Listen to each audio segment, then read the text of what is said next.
tentang eksploitasi di mana angkanya terus meningkat, tetapi pada intinya adalah benang merahnya selalu berujung pada kekerasan. Betul, dan Barreskrim Mabes Polri menangkap 3 orang pria yang diduga sebagai pelaku eksploitasi seksual melalui media sosial.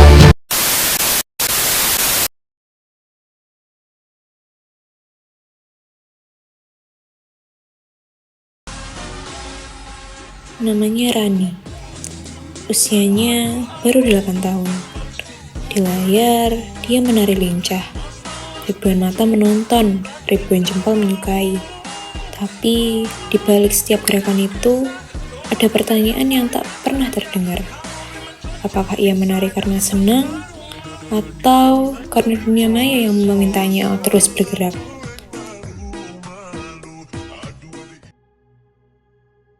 Rani tertawa kecil, menggulir ulang videonya yang viral. Komentar demi komentar muncul, emoji, pujian, dan godaan yang tak ia pahami. Dengan polos, ia mengetuk tanda hati, menyukai komentar yang seharusnya tak pernah ada. Baginya, ini semua cuma permainan. Tapi, bagi mereka yang menonton, mengincar, dan diam-diam mengganggu, ini adalah kesempatan. Hari berganti. Notifikasi baru muncul di layar handphone Rani. Bangkul 88. Sebuah nama asing, tapi ramah.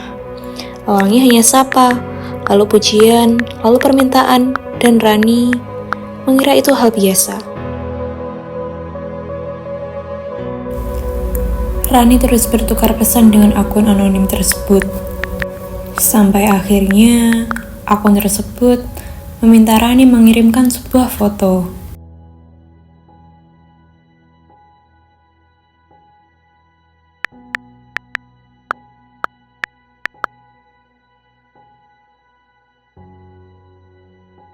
Rani bingung memilih foto di galerinya.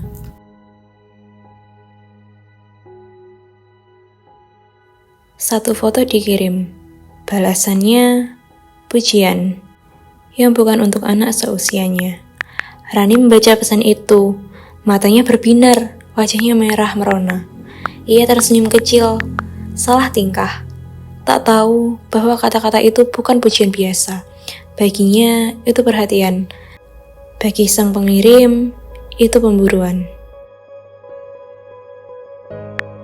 Percakapan mereka tak berhenti di kotak pesan. Akun Bangkul 88 meminta nomor WhatsApp, dan Rani memberikannya tanpa curiga.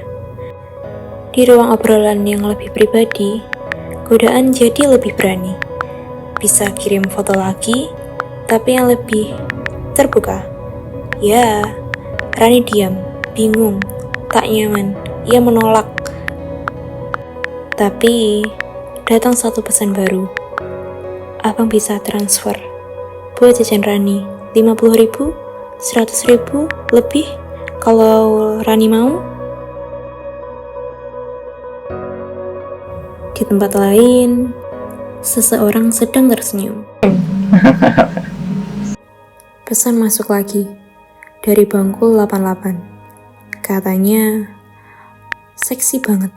Berpura-pura pujian, tapi kata-katanya menyusup, menjijikkan, merusak.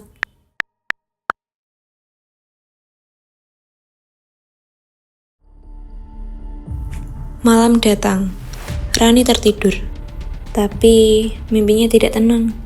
Dalam tidurnya, layar itu muncul lagi.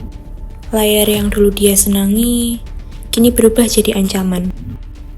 Bangkul 88 berdiri di depannya. Tak berkata apa-apa. Ia hanya menunjukkan ponsel. Dan di sana terpampang fotonya. Foto yang tak pernah ia ingin lihat lagi. Dan Bangkul 88 hanya tersenyum lagi. Dengan puas, dengan dingin, Rani berlari, sampai suara kakaknya memanggil pelan. Rani, kamu gak apa-apa?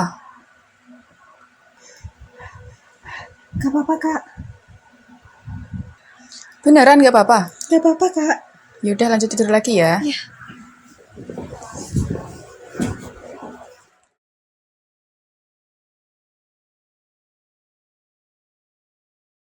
Kakaknya melangkah keluar dari kamar Rani. Tapi tiba-tiba ia berhenti. Matanya tertuju pada ponsel Rani yang bergetar dan layar menyala, menampilkan notifikasi pesan masuk.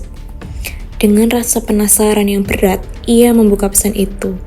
Terpampang jelas di layar dari akun Bangkul 88. Sebuah permintaan yang membuat dadanya sesak. Jantung kakaknya berdebar kencang. Ia tak menyangka Rani menerima pesan seperti itu. Rasa kaget dan khawatir menguasai dirinya. Tanpa berkata apa-apa, berjalan meninggalkan kamar.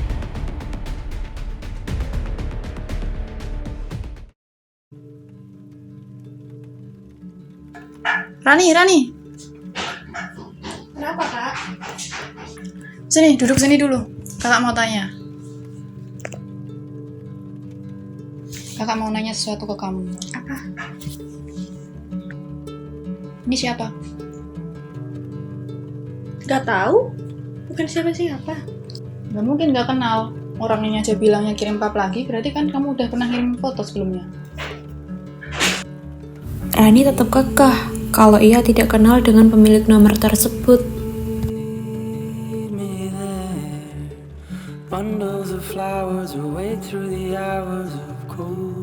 Siang hari di kampus, Syafa, kakak dari Rani, berjalan menuju tempat Tio, duduk di sebuah ruangan terbuka.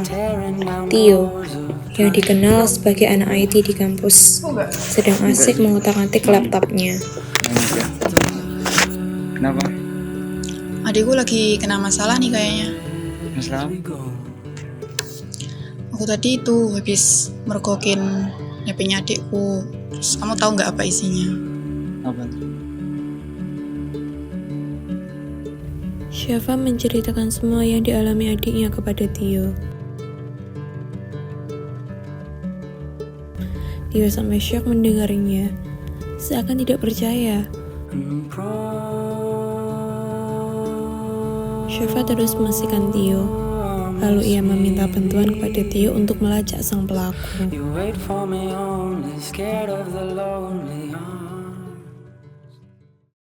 Tio membuka laptopnya. Jari-jarinya cekatan menari di atas keyboard. Layar laptopnya menampilkan kode-kode dan grafik rumit. Tanda pelacakan sedang berjalan. Ketemu gak yo? Nah, ketemu nih. Mau diapain? Rencana aku sih habis ini mau aku laporin ke pihak berwajib. Gimana menurutmu? Iya, laporin aja biar cepet ketangkep pelakunya.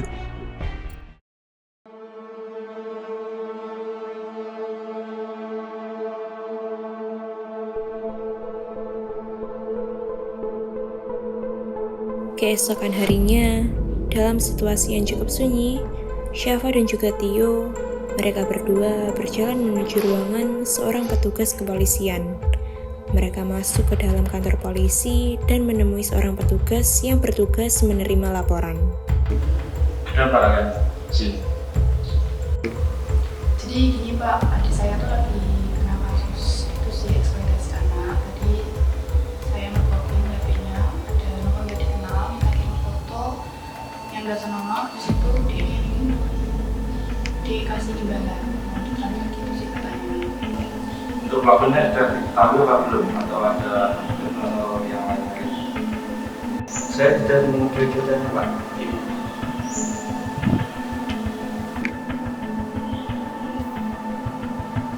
Oke, nanti berarti kalian serahkan ke saya semua. Nanti saya segera tindak lanjuti. Baik Pak. Baik Pak, kalau begitu terima kasih. Kita pamit. Terima kasih ya. Ya, sama-sama.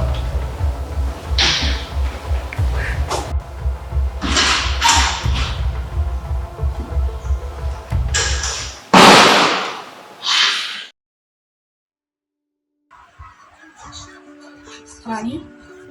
Iya. Kamu ikut kakak ke psikiater ya? Kenapa? Ya kamu perlu dibawa ke sana Ran. Aku nggak kenapa-napa, Kak. Udah ikut aja ya. Biar kamu jadi lebih baik. Aku nggak kenapa-napa. Udah ikut aja ya. Terserah kakak deh.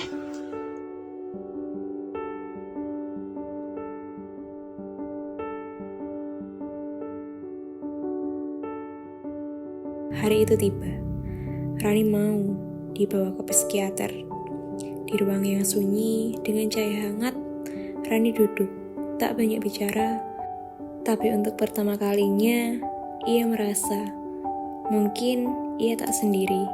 Syafa tahu ini belum selesai, tapi ia percaya luka bisa dirawat, rasa takut bisa dipeluk, dan Rani, anak kecil yang dulu hanya ingin menari, kini sedang belajar berdiri lagi. Bangkul 88 masih duduk di balik layar, menikmati hasil kejahatannya. Tertawa kecil, merasa tak tersentuh. Foto-foto itu ia buka satu persatu, seolah dunia ada dalam genggamannya. Tapi dari luar, dunia yang sebenarnya sedang mendekat. Bukan notifikasi, bukan pesan baru, tapi langkah berat.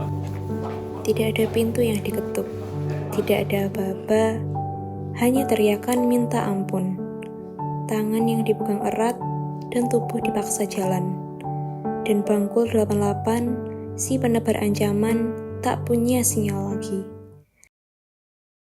Kami dari pihak kepolisian telah menangkap pelaku dengan inisial MD dengan kasus eksploitasi anak yang menggunakan akun TikTok dengan nama Bangkul 88.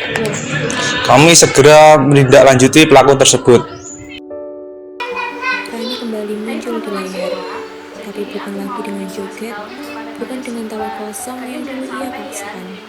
Kali ini, Rani punya pesan. Ia bicara tentang eksploitasi digital, tentang luka yang pernah ia rasa. Ia bicara untuk anak-anak yang belum tahu caranya bilang tidak, untuk mereka yang merasa sendiri. Seperti ia dulu, Rani tahu ia tak bisa mengubah masa lalunya, tapi ia bisa memilih untuk menyelamatkan masa depan anak-anak lain.